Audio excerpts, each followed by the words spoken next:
ಸಚ್ಚಾಸ್ತ್ರೋದಿತವರ್ತ್ಮನ ಪದಮಿದಂ ಧ್ಯಾಯನ್ಮದಂಕಾಂಕಿತೋ ಮನ್ಮಂತ್ರಂ ಜಪಶಾಸ್ತ್ರಸಂಪದಮತೋ ದಾಸ್ಯಾಮಿ ಭಾಗ್ಯೈಃ ಸಹ ತತ್ತತ್ವಾನ್ಯಪಿ ಬೋಧಯಾಮಿ ತದನುಪ್ರಾಪ್ಯೋ ಮದಂಗ್ರಿರ್ಭವೇದಿತ್ಯಾಘೋಷಯತೀವ ಯಃ ಕರಚಯೈ ಸ್ತಂಭಾದಿವಕ್ತ್ರಂ ಭಜೆ ಜಯತಿ ಹರಿರಚಿಂತ್ಯಃ ಸರ್ವದೇವೈಕವಂದ್ಯಃ ಪರಮಗುರುರಭೀಷ್ಟವಾಪ್ತಿದಃ ಸಜ್ಜನಾನಾಂ ನಿಖಿಲಗುಣಗಣಾರ್ಣೋ ನಿತ್ಯನಿರ್ಮುಕ್ತದೋಷಃ ಸರಸಿಜನೈನೋऽಸೌ ಶ್ರೀಪತಿರ್ಮಾನದೋ ನಃ ಶ್ರೀವೆಂಕಟಾಚಲಾಧೀಶಂ ಶ್ರಿಯಾಧ್ಯಾಸಿತವಕ್ಷಸಂ ಶ್ರಿತಚೇತನಮಂದಾರಂ ಶ್ರೀನಿವಾಸಮಹಂ ಭಜೆ ಆಚಾರ್ಯಃ ಪವನೋऽಸ್ಮಾಕಂ ಆಚಾರ್ಯಾಣಿ ಚ ಭಾರತಿ ದೇವೋ ನಾರಾಯಣ ಶ್ರೀಸಃ ದೇವಿ ಮಂಗಳದೇವತಾ ಫಣಿಗಣವರಭೂಷಃ ಪಾರ್ವತಿ ಶ್ಲಾಘ್ಯವೇಷಃ ಖಳಜನಕೃತರೋಷಃ ಖಂಡಿತಾತ್ಮೀಯದೋಷಃ ಸದರುಣಗಿರಿವಾಸಸ್ಯಕ್ರಸೂರ್ಯಾದ್ಯದೀಶಃ ಪರಿವೃತಭವಪಾಶಃ ಪಾತು ಮಾಂ ಪಾರ್ವತೀಶಃ ಮೂಕೋಪಿ ಯತ್ಪ್ರಸಾದೇನ ಮುಕುಂದಶಯನಾಯತೆ ರಾಜರಾಜಾಯತೆ ರಿಕ್ತೋ ರಾಘವೇಂದ್ರಂ ತಮಾಶ್ರಯೇ ಅಜ್ಞಾನತಿಮಿರಚ್ಛೇದಂ ಬುದ್ಧಿಸಂಪತ್ಪ್ರದಾಯಕಂ ವಿಜ್ಞಾನವಿಮಲಂ ಶಾಂತಂ ವಿಜಯಾಖ್ಯಗುರುಂ ಭಜೆ ಚಿಂತಾಮಣಿಂ ಸ್ವಭಕ್ತಾನಾಂ ಕಲ್ಪವೃಕ್ಷಂ ಚ ಕಾಮದಂ ಸ್ವಾಮಿನಂ ತ್ವಾಂ ರಘುಪ್ರೇಮತೀರ್ಥಂ ವಂದೇ ಭೀಷ್ಟದಂ. ಮೊದಲು ಋಷಿಗಳು ಕೂಡಿ ಸತ್ರಯಾಗವನಾಕ ನದಿಯ ತೀರದಿ ರಚಿಸಲು ಪದುಮ ಸಂಭವನಂಕ ಭವಬಂಧು ಮುನಿವೃಂದ ಹೃದಯ ಸಂಶಯ ಹಿಡಿಸಲು ವಿಧಿ ವಿಷ್ಣು ಶಿವರೊಳಗೆ ಉತ್ತಮರ ತಿಳಿಯದೆ ಮದಡ ಭಾವವನೈದಲು ಒದಗಿ ಭೃಗು ಮುನಿ ಬಂದು ಸರ್ವೇಶ ವೈಕುಂಠ ಸದನನೆಂದರು ಹಿದವರೋ ಇವರೋ ವಿಜಯರಾಯರ ಪಾದ ಭಜಿಸಿದವ ಗಣವರತ ವಿಜಯವಾಗುವುದಕ್ಕೆ ಸಂದೇಹವೇ. ಗಜರಾಜವರದನಿಗೆ ನಿಜ ದಾಸರೆಂದೆನಿಸಿ ದ್ವಿಜ ಕುಲದಿ ಮೆರೆಯುವವರೋ ಇವರೋ ವಿಜಯರಾಯರ ಪಾದ ಭಜಿಸಿದವ ಗಣವರತ ವಿಜಯವಾಗುವುದಕ್ಕೆ ಸಂದೇಹವೇ. ಆ ದೇವ ಮುನಿ ಪುರಂದರ ದಾಸರಾಗಿ ಈ ಮೇದಿನಿ ತಳಕೆ ಬರಲು ಸಾಧು ಸಮ್ಮತವಾದ ಪದ ಪಂಚಲಕ್ಷಕ್ಕೆ ಪಾದವೇ ನ್ಯೂನವಿರಲು ಪಾದವನೆ ಪೂರ್ತಿ ಪರು ಮತ್ಪುತ್ರರಿವರೆಂದು ವಾದಿಯಲಿ ಸೂಚಿಸಿರಲು ಭೂದೇವ ಜನುಮದಿಂದ ದಾಸರಭಿಲಾಷೆ ಸಾಧಿಸಿದ ಸದಯರಿವರೋ ಇವರೋ ವಿಜಯರಾಯರ ಪಾದ ಭಜಿಸಿದವ ಗಣವರತ ವಿಜಯವಾಗುವುದಕ್ಕೆ ಸಂದೇಹವೇ. ವೀಯನಲು ವಿಮಲತೆಯು ಜಾಯನಲು ಜಯವು ಯಾಯನಲು ಯಾಗ ಫಲವು ರಾಯನಲು ರಾಜ್ಯಪದ ಯಾಯನಲು ಯಮಭಟರು ನೋಯಿಸರು ಅವನ ಕುಲವ ಈ ಯಾವದಕ್ಷರವ ಓಂಕಾರ ಸಹಜಪಿಸೆ ಕಾಯಜಾಪಿತನ ಬಲವೋ ಜಾಯ ಸಮೇತ ಮೋಹನ್ನ ವಿಠ್ಠಲನಂಘ್ರಿತೋ ಯಜಭ್ರಮರರಿವರು ವಿಜಯರಾಯರ ಪಾದ ಭಜಿಸಿದವ ಗಣವರತ ವಿಜಯವಾಗುವುದಕ್ಕೆ ಸಂದೇಹವೇ. ಏ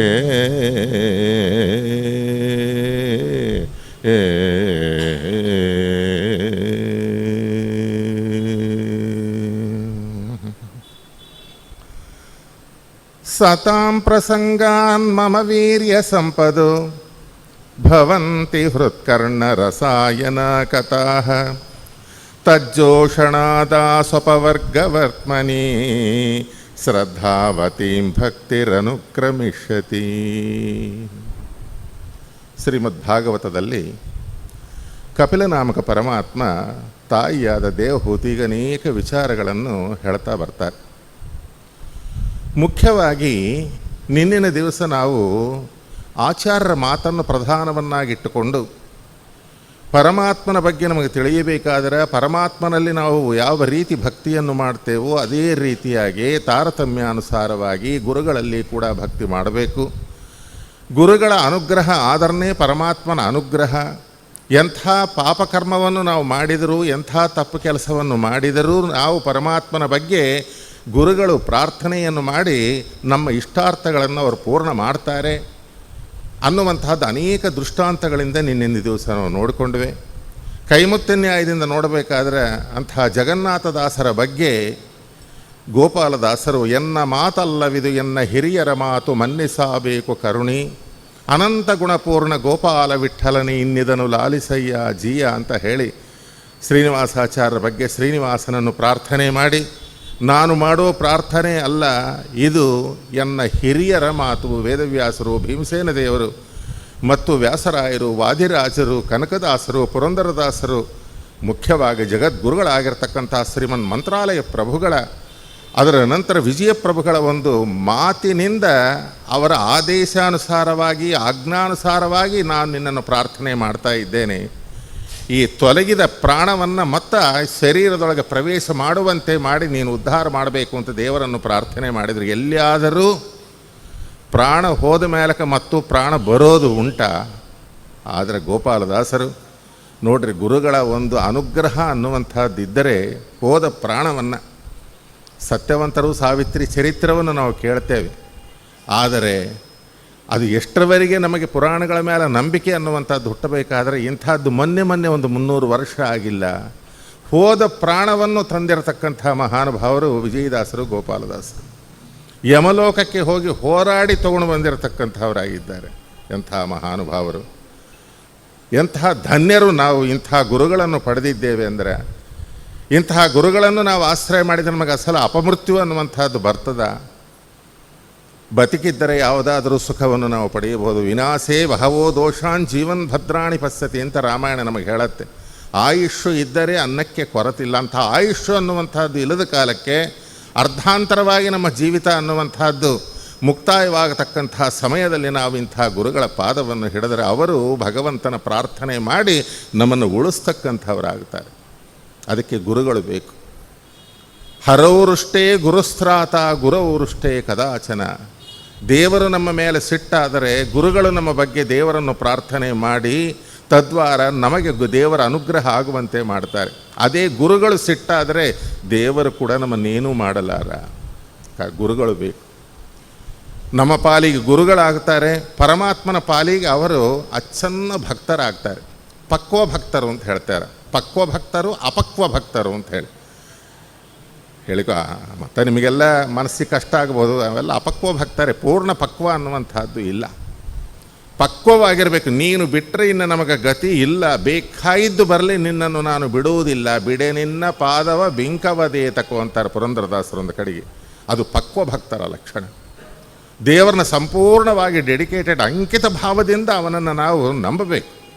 ಕ್ಷಿಪ್ರಂ ಭವತಿ ಧರ್ಮಾತ್ಮ ಸಸ್ವಚ್ಛಾಂತಿ ನಿಗಚ್ಚತಿ ಕೌಂತೆಯ ಪ್ರತಿಜಾನೀಹಿ ನಮೇ ಭಕ್ತ ಪ್ರಣಶ್ಯತಿ. ಭಗವದ್ಗೀತದಲ್ಲಿ ಹೇಳ್ತಾನೆ, ಯಾವ ಕಾಲದೊಳಗೂ ನನ್ನನ್ನು ನಂಬುತ್ತಾರೋ ಅವರಿಗೆ ಯಾವ ಕಾಲಕ್ಕೂ ನಾಶವಿಲ್ಲ.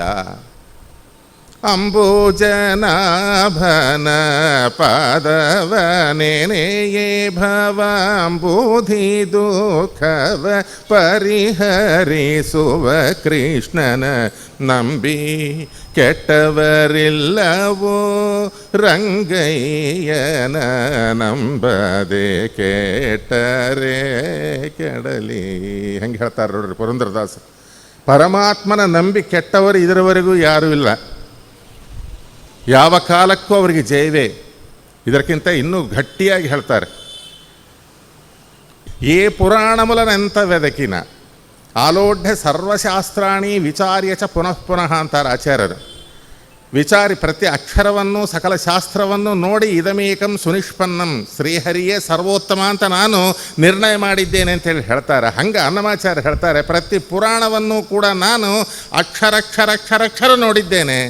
ಪರಮಾತ್ಮನ ನಂಬಿ ಕೆಟ್ಟಿದ್ದಾರೆ ಅನ್ನುವಂಥದ್ದು ಇದುವರೆಗೂ ನನಗೆ ಎಲ್ಲಿ ಕಾಣಿಸಿಲ್ಲ ಅಂತ ಹೇಳ್ತಾರೆ. ಅಂಥ ಪರಮಾತ್ಮನ ಅನುಗ್ರಹವನ್ನು ಪಡೆದಕ್ಕಂಥವರು ಸರ್ವತ್ರ ಜಯ. ಪ್ರಸನ್ನ ವೆಂಕಟದಾಸರೊಂದು ಕಡೆ ಹೇಳ್ತಾರೆ, ಪರಮಾತ್ಮನ ನಂಬಿದವರಿಗೆ ಸತತ ಕಲ್ಯಾಣ, ಅರಿಗಳೆ ಸಖರಕ್ಕು ಅತಿವಿಷ ಅಮೃತವಕ್ಕು ಉರಗ ಪೂಮಾಲೆಯಕ್ಕೂ ಉರಿ ತಣ್ಣಗಕ್ಕೂ ಸೆರದಿ ಘೋಷ್ಪದವಕ್ಕೂ ಸೆರಘಾತ ಬೆಂಡಕ್ಕೂ ನರಹರಿಯ ಪಾದ ನಂಬಿ ಭಜಿಪರಿಗೆ ಸತತ ಕಲ್ಯಾಣ ಅಚ್ಯುತ ಭಟರಿಗೆ ಅಂತಾರೆ. ಪರಮಾತ್ಮನ ಭಟರು ಏನಿದ್ದಾರೆ, ನಂಬಿಕೊಂಡಿರ್ತಕ್ಕಂಥ ಭಕ್ತರು, ಅವರಿಗೆ ಸತತ ಕಲ್ಯಾಣ, ನಿತ್ಯವೂ ಅವ್ರಿಗೆ ಕಲ್ಯಾಣವೇ. ಆ ಮನೆಗೆ ಯಾವಾಗೂ ಹಸಿರು ತೋರಣ, ಆ ಮನೆಯೊಳಗೆ ಯಾವಾಗೂ ಕೂಡ ಭಕ್ಷ್ಯಗಳ ಭೋಜನವೇ, ಕೊರತೆ ಇರುವುದಿಲ್ಲ. ಎಲ್ಲರೂ ಸ್ನೇಹಿತರ ಅರಿಗಳೇ ಸಕಾರಕ್ಕೂ. ಎಂಥ ಶತ್ರುವು, ಕೊಲ್ಲುವಂಥ ಶತ್ರುವು ಕೂಡ ಅವ್ರನ್ನ ನೋಡಿದ ಕೂಡಲೇ ಅವನು ಮಿತ್ರನಾಗಿ ಹೋಗಿ ಕೈ ಎತ್ತಿ ನಮಸ್ಕಾರ ಮಾಡ್ತಾನಂತೆ. ಅತಿ ವಿಷ ಅಮೃತವಕ್ಕೂ, ಭಯಂಕರವಾದಂಥ ಕಾಲಕೋಟ ವಿಷ ಕೂಡ ಅಮೃತವಾಗಿ ಹೋಗುತ್ತಂತೆ ಪರಮಾತ್ಮನ ನಂಬಿಕೊಂಡವರಿಗೆ. ಉರಗ ಪೂಮಾಲಯಕ್ಕೂ, ಭಯಂಕರ ಏನು ಒಂದು ಗಡಸರ್ಪ ಇಲ್ಲಿಂದ ಅಲ್ಲಿವರೆಗೆ ಇದೆಲ್ಲ ಈ ದಪ್ಪ ಇರತಕ್ಕಂಥದ್ದು, ಅಂತಹ ಸರ್ಪವೂ ಕೂಡ ಹೂವಿನ ಮಾಲೆ ಆಗಿ ಹೋಗುತ್ತಂತೆ. ಉರಿ ತಣ್ಣಗಕ್ಕೂ, ಭಯಂಕರ ದಳ್ಳೂರಿ ಅಂತಾರೆ, ಅಂತಹ ದೊಡ್ಡ ದಳ್ಳೂರಿ ಕೂಡ ತಣ್ಣಗ ಮಂಚಿನಂತೆ ಆಗಿ ಹೋಗುತ್ತೆ. ಸೆರದಿ ಘೋಷ್ಪದವಕ್ಕೂ, ಸಮುದ್ರ ಏನಾಗತ್ತೆ, ಆ ಭಗವಂತನ ನಂಬಿಕೊಂಡವರಿಗೆ ಘೋಷ್ಪದವಕ್ಕೂ, ಒಂದು ಗೋ ಪಾದವನ್ನಿಟ್ಟರಲ್ಲಿ ಒಂದು ಸಣ್ಣ ಕುಣಿ ಏರ್ಪಡುತ್ತೆ.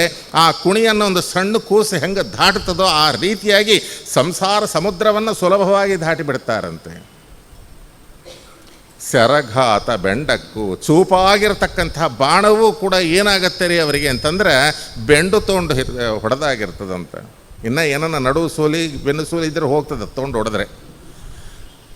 ಆದ ಕಾರಣ ನರಹರಿಯ ಪಾದ ನಂಬಿ ಭಜಿಪರಿಗೆ, ಅಲ್ಲಿ ಚಂದಾಗ ಅಬ್ಸರ್ವ್ ಮಾಡ್ಬೇಕು, ಶಬ್ದಗಳು ನೋಡ್ರಿ. ನರಹರಿಯ ಭಜಿಪರಿಗೆ ಅಂತ ಹೇಳಿಲ್ಲ, ನಂಬಿ ಭಜಿಪರಿಗೆ, ಪೂರ್ತಿಯಾಗಿ ದೇವರನ್ನು ನಂಬಬೇಕು. ಪ್ರಹ್ಲಾದ ರಾಜರು ನೋಡ್ರಿ ನಂಬಿದ್ದರು, ಇವೆಲ್ಲ ಅವರಿಗೆ ಆಯ್ತಾ ಇಲ್ಲ. ಎಂಥ ಅವ್ರು ತಂದು ಕೊಟ್ಟಿರತಕ್ಕಂಥ ಎಂಥ ಕಷ್ಟಗಳನ್ನು ಕೊಟ್ಟರು, ಮೇಲಿಂದ ಕೆಳಗೆ ಹಾಕಿದರು, ಬೆಂಕಿ ಒಳಗೆ ಹಾಕಿದರು, ವಿಷವನ್ನು ಕೊಟ್ಟರು, ಆ ಆನಿ ಕೆಳಗೆ ಹಾಕಿದರು, ಏನನ್ನ ಆಯ್ತಾ? ಯಾಕೆ ಪೂರ್ತಿಯಾಗಿ ನಂಬಿದ್ದಾನೆ. ಆ ನಂಬಿಕೆ ಬರಬೇಕು ದೇವರಲ್ಲಿ. ಅಂಥ ನಂಬಿಕೆ ನಮಗೆ ದೇವರಲ್ಲಿ ಹುಟ್ಟಿಸೋರು ಯಾರ್ರಿ ಅಂತಂದರೆ ಗುರುಗಳು ಹುಟ್ಟಿಸ್ತಾರೆ. ಅದಕ್ಕಾಗಿ ಗುರುಗಳನ್ನು ನಾವು ಆಶ್ರಯ ಮಾಡಬೇಕು ಅಂತ ಹೇಳಿ ಕಪಿಲನಾಮಕ ಪರಮಾತ್ಮ ದೇವಹೂತಿಗೆ ಹೇಳ್ತಕ್ಕಂಥವನಾಗ್ತಾನೆ. ಸತಾಂ ಪ್ರಸಂಗಾನ್ ಮಮ ವೀರ್ಯ ಸಂಪದೋ ಭವಂತಿ ಹೃತ್ಕರ್ಣ ರಸಾಯನ ಕಥಾಃ ತಜ್ಜೋಷಣಾದಾ ಸ್ವಪವರ್ಗವರ್ತ್ಮನಿ ಶ್ರದ್ಧಾವತೀಂ ಭಕ್ತಿರನುಕ್ರಮಿಷ್ಯತಿ.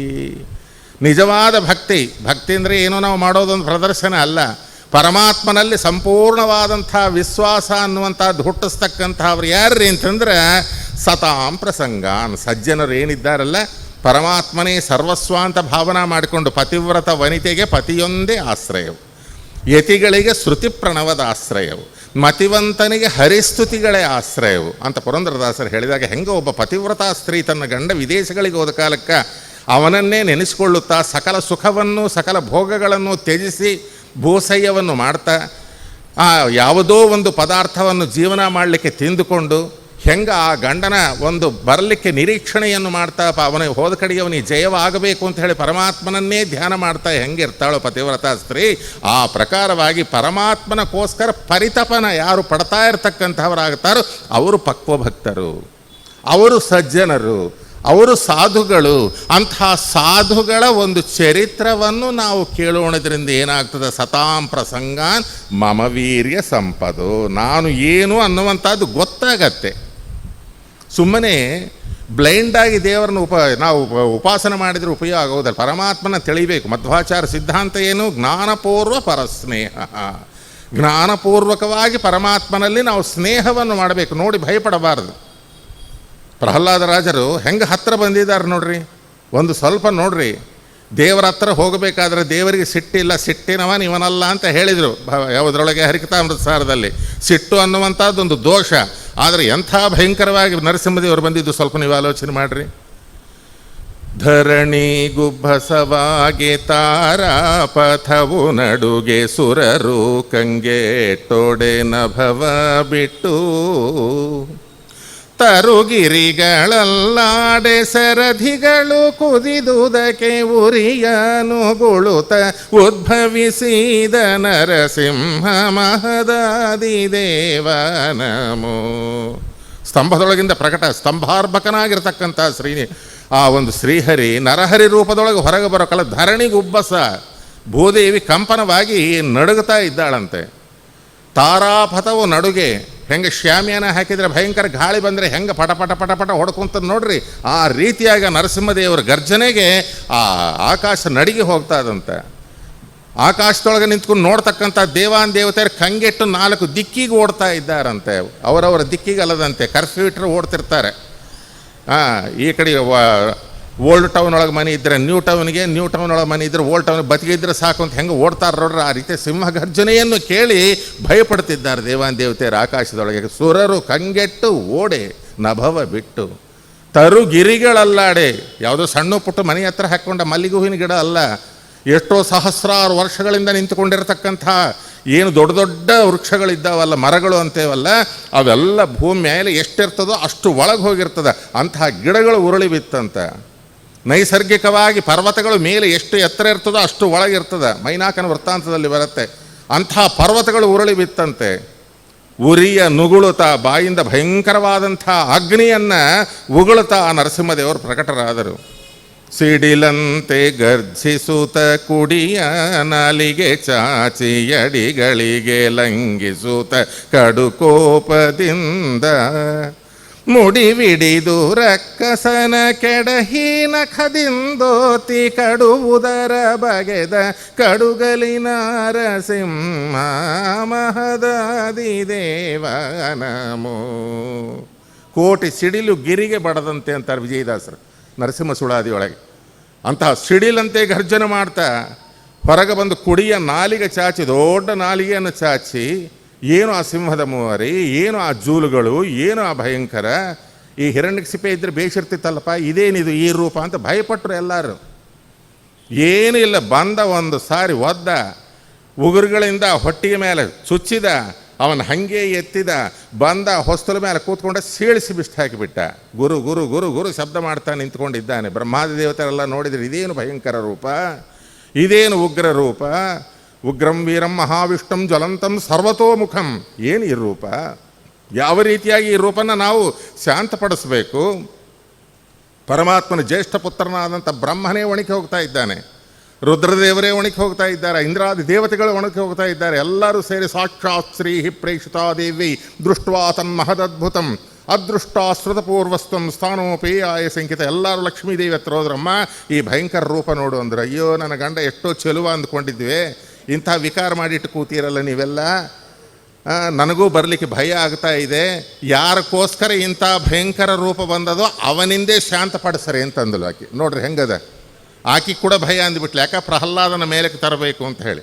ಅದೃಷ್ಟಾಶ್ರುತ ಪೂರ್ವಸ್ತಂ ಸ್ಥಾನೋಪೇಯಾಯ ಶಂಕಿತ. ನಾನು ಯಾವ ಕಾಲಕ್ಕೂ ಇಂಥ ಭಯಂಕರ ರೂಪನ ನಾನು ನೋಡಿಲ್ಲ, ಅವನ್ನೇ ಕಳಿಸ್ರಿ ಅಂದ್ರೆ. ಆಗ ಅವನು ಏನು ಮಾಡ್ತಾ ಇದ್ದ? ಇಷ್ಟೆಲ್ಲ ನಾನು ಯಾಕೆ ಹೇಳ್ತಾ ಇದ್ದೀನಿ ಅಂದರೆ, ಭಕ್ತಿ ಅಂದರೆ ಏನು ಅಂದರೆ ಸ್ನೇಹೋ ಭಕ್ತಿ ರೀತಿ ಪ್ರೋಕ್ತ ಅಂತ ಮಧ್ವಾಚಾರ್ಯರ ಮಾತಿಗೆ ಹೇಳಲಿಕ್ಕೆ ಎಲ್ಲ ಬ್ರಹ್ಮಾದಿ ದೇವತೆಗಳು ಬಂದರು. ಆಗ ಇವನು ಮಾಡೋ ಕೆಲಸ ಏನು ಗೊತ್ತಾ?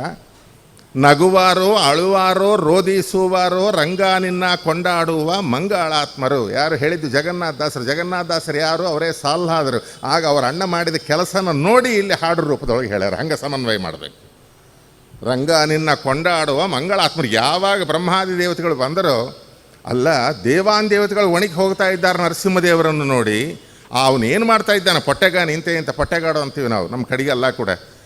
ಅವನು ಏನು ಮಾಡೋ ಕೆಲಸ? ನೋಡ್ತಾನಂತ, ನಗತಾನಂತೆ, ಅಳತಾನಂತೆ, ದುಮ್ಕತಾನಂತೆ, ಚೆಂಪಿ ಹಾಕ್ಕೊಂತಾನಂತೆ, ಕೂಡ್ತಾನಂತೆ, ನಮಸ್ಕಾರ ಮಾಡ್ತಾನಂತ, ಆಹಾ ಅಂತಾನಂತೆ, ಓಹೋ ಅಂತಾನಂತೆ, ನಗತಾನಂತೆ, ಏನೇನೋ ನೃತ್ಯತಿ ರೌತಿ. ಭಾಗವತದಲ್ಲಿ ಹೇಳ್ತಾರೆ, ಒಂದು ಸಾರಿ ರೌತಿ ಅಳತಾನೆ, ಒಂದು ಸಾರಿ ನೃತ್ಯತಿ ನಾಟ್ಯ ಮಾಡ್ತಾನೆ, ಒಂದೊಂದು ಸಾರಿ ನಗತಾನೆ. ಏನು ಈ ಕೆಲಸ ಮಾಡ್ತಿದ್ದಾನೆ ನೋಡ್ರಿ. ಇದು ಸ್ನೇಹ. ಅವನೇನು ದೊಡ್ಡ 60 ವರ್ಷ ಮನುಷ್ಯನ, 80 ವರ್ಷದ ಮನುಷ್ಯನ, ಸಣ್ಣ ಹುಡುಗನೇ. ಅಂಥ ಹುಡುಗ ಇದು ಒಂದು ನಟನೆ, ಇದು ಸಿಟ್ಟು ಅಲ್ಲ ಅಂತ ತಿಳ್ಕೊಂಡಿರ್ತಕ್ಕಂಥವನಾಗಿ ಆ ಉಪಾಸನೆ ಅದು ಸಮೀಪದಲ್ಲಿ ಬರಬೇಕು. ಸಾಮೀಪ್ಯ, ಸಾಲೋಕ್ಯ, ಸಾರೂಪ್ಯ, ಸಾಯುಜ್ಯ ಹೆಂಗೆ ಇದೆಲ್ಲ ಹಂಗೆ ಪರಮಾತ್ಮನ ಸಮೀಪದಲ್ಲಿ ಬಂದು ಅವನನ್ನು ಭಜಿಸೋದು, ಅದನ್ನು ಭಕ್ತಿ ಭಕ್ತಿ ಭಕ್ತಿ ಅಂತ. ಇಂಥ ಭಕ್ತಿಯನ್ನು ಹುಟ್ಟಿಸೋರು ಯಾರ್ರೀ ನಮಗೆ ದೇವರ ಹತ್ರ ಅಂತಂದ್ರೆ ಈ ಭಕ್ತಿ ಬರಬೇಕು. ದೇವ್ರ ಪೆಟ್ಟಿಗೆ ತೆಗೆಯೋ ಕಾಲಕ್ಕೆ ಕೂಡ ಸುಮ್ಮನೆ ಅಷ್ಟೇ ಸ್ವಲ್ಪ ಟಿ ವಿ ಹಚ್ಚ್ರಿ ನೋಡ್ತೇನೆ, ಕ್ರಿಕೆಟ್ ಮ್ಯಾಚ್ ಅಂತ ಹೇಳಿ ತೆಗೆದು ಸಹಸ್ರ ಶೀರ್ಷ ಪುರುಷ ಸಹಸ್ರ, ಇದು ಅಲ್ಲ. ದೇವರ ಪೆಟ್ಟಿಗೆಯನ್ನು ತೆಗೆಯೋ ಕಾಲಕ್ಕೆ ಆ ರೀತಿಯಾದಂಥ ನರಸಿಂಹದೇವರನ್ನು ನೋಡಿ ಏನು ಆ ಒಂದು ದೇವರು ಆ ಪ್ರಹ್ಲಾದರಾಜರು ಕುಣಿದಿದ್ದಾರಲ್ಲ ಅಂತ ಮಹಾನುಭಾವರೇ ಸಾಕ್ಷಾತ್ ಶ್ರೀಮನ್ ಮಂತ್ರಾಲಯ ಪ್ರಭುಗಳು. ಅವರಿಂದ ನಾವು ಕಲಿಯಬೇಕು, ಅವರ ನೆರಳೊಳಗೆ ಕೂತ್ಕೊಂಡಿದ್ದೇವೆ. ಆದ ಕಾರಣ ಇದು ಭಕ್ತಿ. ಅದೇ ಕಪಿಲನಾಮಕ ಪರಮಾತ್ಮ ಹೇಳೋದು, ನಿಜವಾದ ದೇವರಲ್ಲಿ ನಿಮಗೆ ಭಕ್ತಿಯನ್ನು ಉಂಟು ಮಾಡೋರು ಯಾರ್ರೀ ಅಂದರೆ ಗುರುಗಳು. ಸತಾಂ ಪ್ರಸಂಗಾನ್ ಮಮ ವೀರ್ಯ ಸಂಪದ. ನನ್ನ ವೀರ್ಯ, ನನ್ನ ಗುಣಗಳು, ನನ್ನ ಲಕ್ಷಣಗಳು, ನನ್ನ ಸ್ವಭಾವ ನಿಮಗೆ ಗೊತ್ತಾಗಬೇಕು ಮೊದಲು. ಸುಮ್ಮನೆ ಏನೋ ಪ್ರತೀಕೈ ನ ಸಹ ಬರೀ ಪ್ರತಿಮಾ ಇಟ್ಟುಕೊಂಡೆ ಅದಕ್ಕೆಲ್ಲ ಬ್ರಹ್ಮಾಂಡ ಅಲಂಕಾರ ಮಾಡಿದೆ ಪೂಜಾ ಮಾಡಿದರೆ ಅಂದ್ರೆ ಅದು ಆಗೋದಲ್ಲ. ದೇವರ ಸ್ವಭಾವ ಗೊತ್ತಾಗಬೇಕು, ಜ್ಞಾನಪೂರ್ವಕವಾಗಿ ಗೊತ್ತಾಗಬೇಕು. ಮಹಾತ್ಮ ಜ್ಞಾನ ಪೂರ್ವಸ್ತು ಸುದೃಢ ಸರ್ವತೋಧಿಕ ಸ್ನೇಹೋ ಭಕ್ತಿ ರೀತಿ ಪ್ರೋಕ್ತ ಸ್ಥಯಾ ಮುಕ್ತಿರ್ನ ಚಾನ್ಯತ. ತಾತ್ಪರ್ಯ ನಿರ್ಣಯದಲ್ಲಿ ಮಧ್ವಾಚಾರ್ಯ ಹೇಳ್ತಾರೆ ಮಾತು. ಆ ಜ್ಞಾನಪೂರ್ವಕವಾಗಿ ತಿಳಿಸ್ಕೊಡ್ತಕ್ಕಂತಹ ಮಹಾನುಭಾವರು ಯಾರ್ರೀ ಅಂದರೆ ಭಗವದ್ಭಕ್ತರೇ. ಸತಾಂ ಸಜ್ಜನರು ತಿಳಿಸ್ಕೊಡ್ತಾರೆ. ಅದಕ್ಕಾಗಿ ನಾವು ಅವರ ಚರಿತ್ರೆಗಳನ್ನು ಕೇಳಬೇಕು. ಇಷ್ಟೊಂದು ಭಾರತ ಭಾಗವತ ರಾಮಾಯಣಾದಿ ಇಷ್ಟು ಪುರಾಣಗಳಿರೋ ಕಾಲಕ್ಕೆ ಯಾಕರೀ ಪುರಂದರದಾಸರು ವಿಜಯದಾಸರ ಚರಿತ್ರವನ್ನು ಹೇಳ್ತಾ ಇದ್ದೇವೆ ಅಂದರೆ ಇವ್ರನ್ನ ಹೇಳಿದರೆ ಯಾವಾಗ ನಾವು ಭಗವದ್ಭಕ್ತರ ಚರಿತ್ರವನ್ನು ಹೇಳ್ತೇವೋ ಭಗವಂತನ ವ್ಯಕ್ತಿತ್ವ ಹೊರಗೆ ಬೀಳತಕ್ಕಂತಹದ್ದಾಗತ್ತೆ. ಕರುವು ಮುಂದಿದ್ದರೆ ಆಕಳು ಹಾಲು ಕೊಡ್ತಕ್ಕಂಥದ್ದಾಗತ್ತೆ. ಉತ್ಸವ ವಾಹನ ಬೀದಿ ಮೆರೆಯುತ್ತ ಬರಲು ಸತ್ಸಂಗತಿಗೆ ಹರಿದಾಸರಲ್ಲದೆ ವತ್ಸಸಿರಿ ವಿಜಯ ವಿಠಲ ವೆಂಕಟಾಚಲ. ವತ್ಸ ಮುಂದಲ್ಲದೆ ಧೇನು ತಾ ಮುಂದೇನು ಅಂದ್ರೆ ವತ್ಸ ಮುಂದೆ ಇದ್ದರೆ ಹಿಂದೆ ಧೇನು ಆಕಳು ಬರ್ತದೆ. ಹಂಗೆ ಇಂಥ ಭಗವದ್ಭಕ್ತರನ್ನು ನಾವು ಮುಂದೆ ಇಟ್ಕೊಂಡ ಕಾಲ ಅವರಿಗೋಸ್ಕರ ಬರ್ತಾಳೆ. ಕೂಸಿನ ಎತ್ಕೆ ಬಂದುಬಿಟ್ರೆ ತಾಯಿ ಓಡ್ತಾ ಬರ್ತಾಳೆ ಮನೆಗೆ. ಸುಮ್ಮನೆ ಬಾರಮ್ಮ ಲಕ್ಷ್ಮೀ ಶೋಭನ ಅಂದ್ರೆ ಮುಗಿದ ಮೇಲೆ ಬರ್ತೀನಲ್ರಿ ಪುಟಾಣಿ ಸಕ್ಕರೆ ತೊಗೊಳಕ್ಕ ಅಂತಾಳೆ. ಮೊದಲೇ ಬರಬೇಕಂದ್ರೆ ಅವ್ರು ಕೂಸಿನ ಎತ್ಕೊಂಬಂದು ಬಿಡಬೇಕು. ಅವ್ರ ಕೂಸು ಯಾರ್ರಿ ಅಂದರೆ ಇವರೆಲ್ಲರ ಕೂಸುಗಳು.